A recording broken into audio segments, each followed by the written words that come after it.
Film industry ही से महरूम हो गई। फिरदौस और मलका तरन्नुम नूरजहां में झगड़ा क्या था? परवीन की कहानी जानने के लिए वीडियो देखें। व्यूअर्स, लॉलीवुड की सुपर डुपर फिल्म हीर रांझा की हीर इंतकाल कर गई।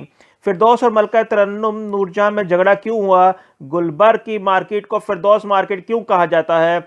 शोहरत से जवाल, गुमनामी और तन्हाई का शिकार परवीन की कहानी जानने के लिए हमारी पूरी वीडियो देखें। अगर आपने हमारा चैनल सब्सक्राइब नहीं किया तो वो कर ले। नाजरीन, जवानी ढल जाए तो सिल्वर स्क्रीन की जीनत बनने वाले ये सितारे गुमनामी के अंधेरों में डूब जाते हैं। हुस्न के परस्तार इन चेहरों को फरामोश कर देते हैं। सुपर डुपर हिट फिल्म ही रांझा की हीरोइन हुस्न जमाल का दूसरा नाम फिरदौस बेगम था। वो हमसे हमेशा के लिए रूठ कर अब नींद सो गई हैं। फिरदौस बेगम ने फनी सफर 1963 में फिल्म फानूस से शुरू किया। 1965 में रिलीज होने वाली फिल्म मलंगी से इनको कामयाबी मिली। फिल्म स्टार अकमल के साथ जोड़ी हिट हुई तो दोनों ने शादी कर ली। अकमल ने गुलबर्ग के इलाके में मार्केट खरीदकर इसका नाम फिरदौस मार्केट रखा, जो आज भी बहुत मकबूल है। 1970 में फिल्म हीर रांझा ने फिरदौस को सुपरस्टार बना दिया। हीर रांझा में फिरदौस की अदाकारी, डायलॉग्स और रक्स को बहुत सराहा गया। फिरदौस की जोड़ी अकमल, सुधीर, यूसुफ खान और एजाज दुरानी के साथ मकबूल रही।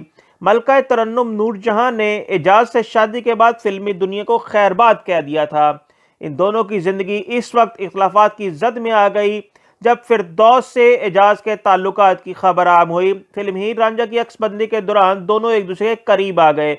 फिरदौस वाहिद अदाकारा थी जिसने नूरजहां की आवाज के बगैर पंजाबी और उर्दू फिल्मों में कामयाबी हासिल की।